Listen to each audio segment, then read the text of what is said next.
नमस्कार प्रिय मित्रों, मैं ज्योतिषकार कमल आप सबका हार्दिक अभिनंदन करता हूं आपके अपने इस प्यारे यूट्यूब चैनल अलौकिक साधनाएं में। दोस्तों, अलौकिक साधनाएं में छोटे जीवनोपयोगी ऐसे कारगर उपाय, स्विच वर्ड, यंत्र, तंत्र के छोटे छोटे पार्ट वो सब दूंगा, जिससे आपके जीवन में एकदम से रोशनी पैदा होगी और भगवान ने चाहा तो बड़ी जल्दी लाभ मिलेगा। रोगों से मुक्ति के लिए, धन प्राप्ति के लिए, संतान प्राप्ति के लिए आपकी कोई डिज़ायर हो तो वो भी आप कमेंट में लिख सकते हैं कि कमल जी मुझे इस प्रकार के उपाय हमको बताइए। तो इस प्रकार के उपाय सब प्रकार से मैं सनातन धर्म की सेवा करूंगा, देश की सेवा करूंगा और छोटे छोटे वीडियो आपको देता रहूँगा। दोस्तों, कभी क्या होता है कि आदमी के ऊपर कर्जा हो जाता है, और कर्जा एक ऐसी बीमारी है जिसका इलाज डॉक्टर के पास भी नहीं होता। परमात्मा के पास तो, लेकिन डॉक्टर के पास नहीं होता। आदमी कर्ज के मारे किसी को मुंह दिखाने के लायक नहीं बचता। आदमी कर्ज के मारे घर से बाहर नहीं जा सकता। ऐसी ऐसी कंडीशन जो अच्छे आदमी उनके साथ होती है। अब जो बुरे आदमी उनका क्या, उनका तो कर्ज लेना शौक है, ले लिया काम खत्म, अब सामने वाला ही रोएगा, वो नहीं रोएंगे। लेकिन जिनकी इच्छा होती है देने की, या फिर किसी बाहरी आदमी से कर्जा ले लिया है, अब इच्छा नहीं भी है तो इच्छा हो जाती है। कई ऐसे उपाय तंत्र में है जिससे कर्ज से मुक्ति पाई जाती है। वो उपाय सारे मैं यूट्यूब चैनल पर देता हूँ, कोशिश करता हूँ बढ़िया से बढ़िया उपाय देने की, जिससे आम इंसान के जीवन का कर्ज जो है वो समाप्त हो जाए। कर्ज समाप्त हो तो एक सुकून की नींद आती है। युधिष्ठिर से यक्ष ने पूछा कि युधिष्ठिर बता, चैन की नींद कौन सोता है? तो महाराज युधिष्ठिर ने कहा कि चैन की नींद यक्षराज वो सोता है जिस पर कर्जा नहीं होता। किसी भी प्रकार का कोई भी कर्जा नहीं है। मातृ ऋण नहीं, पितृ ऋण नहीं, देव ऋण नहीं, गांव का ऋण नहीं, बनिए का ऋण नहीं, साहूकार का ऋण नहीं, किसी का कोई कर्जा नहीं होता।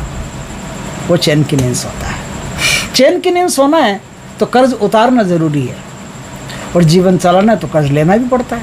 क्योंकि कई बार ऐसा होता है कि कोई चीज़ 10,000 रुपये की और हमारे पास 8,000 रुपये ही है, और चीज़ लेनी ज़रूरी है क्योंकि सस्ते में सौदा हो रहा है। तो 2,000 रुपये कहीं से कहीं जुगाड़ बिठाना पड़ता है, एडजस्टमेंट करना पड़ता है।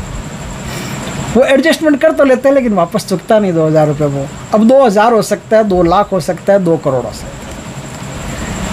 अपनी प्रतिष्ठा को बचाने के लिए भी कई लोग, स्टेटस को बचाने के लिए भी कर्ज लेते हैं। कर्ज लेकर के गाड़ी लाते हैं, कर्ज लेकर के बढ़िया फ़ोन लाते हैं 1.5 लाख का।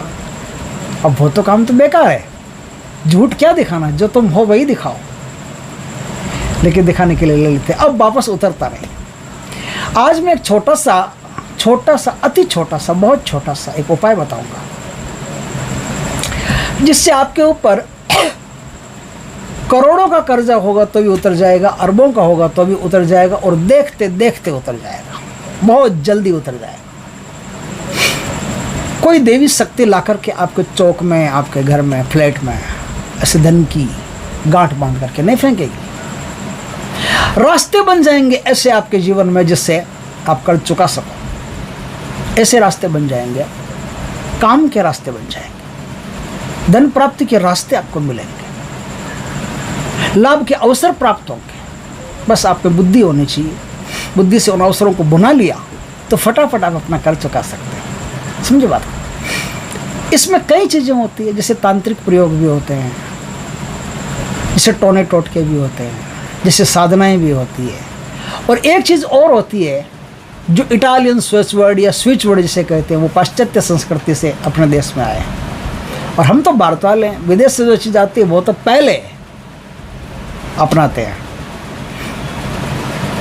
चाहे तो आबेल मुझे मारे तो भी हम विदेशियों की चीज़ पहले अपनाते हैं। हालांकि भारत के प्रधानमंत्री बेचारे कहते थके विदेशी सामान का बहिष्कार करो भाई, अगर देश का उद्धार करना है। लेकिन मैं जब कहता हूँ वंदे मातरम, तो वंदे मातरम लिख तो देंगे, लेकिन वो वंदे मातरम देश में, दिल में रहना भी चाहिए। तो देश में जो प्रोडक्ट पैदा होते हैं वो प्रोडक्ट हमको लेने चाहिए।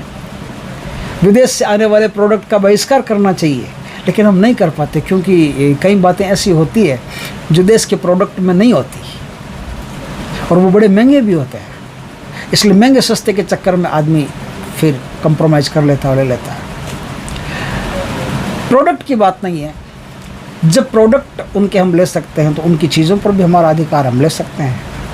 तो उनमें अगर कोई तंत्र मंत्र पैदा होता है, अब देखो भारत में एक छोटी सी बात है, नीतिका एंजल गजब की चलती, किसी को पता नहीं Nitika angel, Nitika angel, Nitika angel, Nitika angel. एक डिमोन हुआ सोलोमन नाम का, उस सोलोमन की बेटी है, ये भी खुद एक डिमोन है, नीतिका एंजल भी खुद एक डिमोन है, लेकिन इसके बारे में इसको कोई जानना नहीं है डिमोन है क्या है। नीतिका एंजल थैंक यू हमको पैसा दे दे, नीतिका एंजल थैंक यू हमको पैसा दे दे।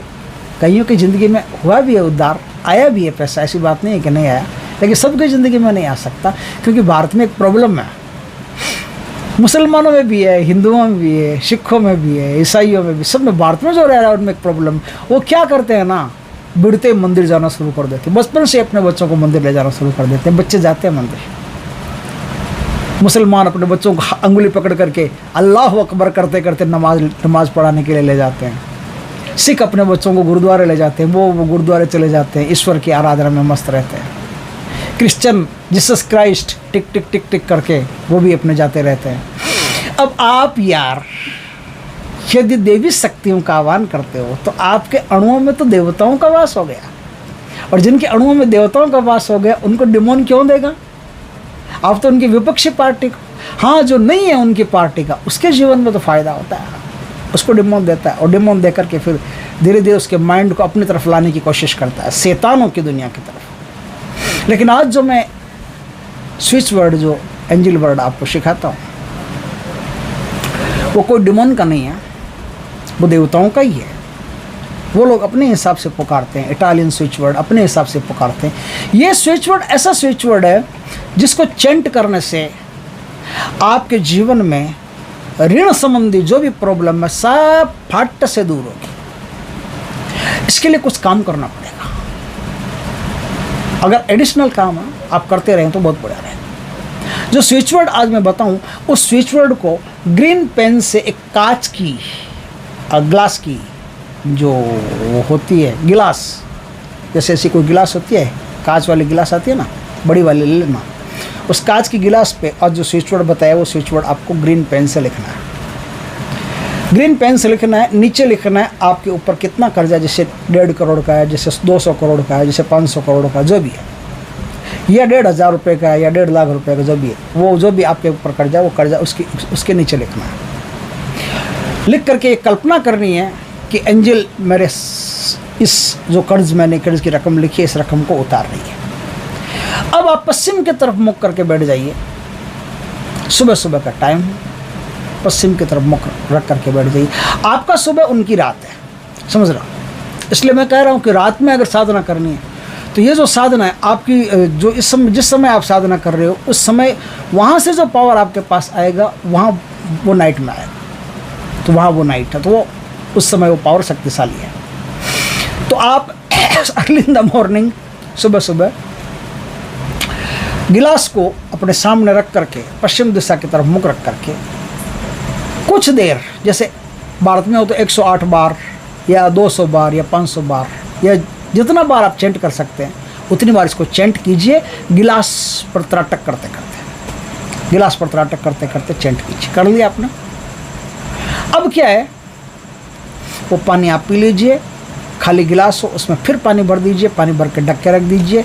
रात को जब आप आओ, शाम को जब आप आओ, तो यही क्रिया आपको एक कैंडल जला करके फिर करनी है। वो भी कैंडल जला के करना, यानी अंधेरे में, यानी अर्ली मॉर्निंग का मतलब होता है सूर्योदय से पहले और शाम के बाद में ये काम आप करेंगे। तो शाम को भी आपको वैसे ही 1 गिलास का पानी पीना, सुबह आपको वैसे ही 1 गिलास का पानी पीना है। आपकी कलाई है, देखिए लेफ्ट हैंड जो होता है ना वो देवताओं का हैंड होता है। लेफ्ट हैंड पूर्व जन्मार्जित कर्मों का हैंड होता है और राइट हैंड आपके कार्मिक हैंड बोलते हैं। हस्तरेखाएं जब आप पढ़ते हैं ना तो उसमें साफ बताया हुआ है कि लेफ्ट हैंड जो होता है वो पूर्वार्जित कर्मों का वो हैंड होता है, हथेली होती है, और राइट हैंड जो होता है वो आपका कार्मिक हाथ है। उसमें क्या होता है, आप वर्तमान में जो कर्म करेंगे जिसके द्वारा फल मिलेगा वो आपके राइट हैंड में देखा जाता है। और पूर्व जन्मों में आपने कितने अच्छे कर्म किए हैं, बुरे कर्म किए हैं, जो भी कर्म किए हैं, पूर्व जन्मों से आपके साथ क्या चला आ रहा है वो हस्तरेखा में आपको लेफ्ट हैंड में मिलता है। तो लेफ्ट हैंड की कलाई यहाँ पर या फिर जो सूर्य का शुक्र का पर्वत है, माउंट ऑफ विनस पर, यहाँ पर, या तो यहाँ पर, या जहाँ पर ये राहु रेखा बनती है ना, वहाँ पर इस कलाई पे ऐसे राहु रेखा पर ख़त्म होना चाहिए आखिरी अक्षर। ये मणिबंध बनता है ना, मणिबंध बनते हैं, 3 रेखाएं बनती, 3 रेखाओं पर आखिरी अक्षर ख़त्म होना चाहिए। ये ग्रीन मार्कर से या ग्रीन पेन से आप यहाँ लिख लें, कोई भी वार को लिख सकते हो, सोमवार, शुक्रवार, रविवार, कोई भी वार को लिख सकते हो। बस इसको मिटने मत देना, जब तक आपका कर्ज ख़त्म नहीं हो तब तक बार बार इसको लिखते रहना। अब दिन में भी कहीं आते जाते उठते बैठते इस स्विच वर्ड को आप चेंट करते रहना। यदि आप करते गए तो आप पाओगे कि कुछ ही समय में बड़े से बड़ा आपको कर्जा देखते देखते ख़त्म होगा, देखते देखते मजाक में ख़त्म होगा। इस प्रकार का ज़बरदस्त स्विच वर्ड है। तो स्विच वर्ड सुनिए कौन सा क्या है। स्विच वर्ड है cancel elect magic now, cancel elect magic now, cancel elect magic now.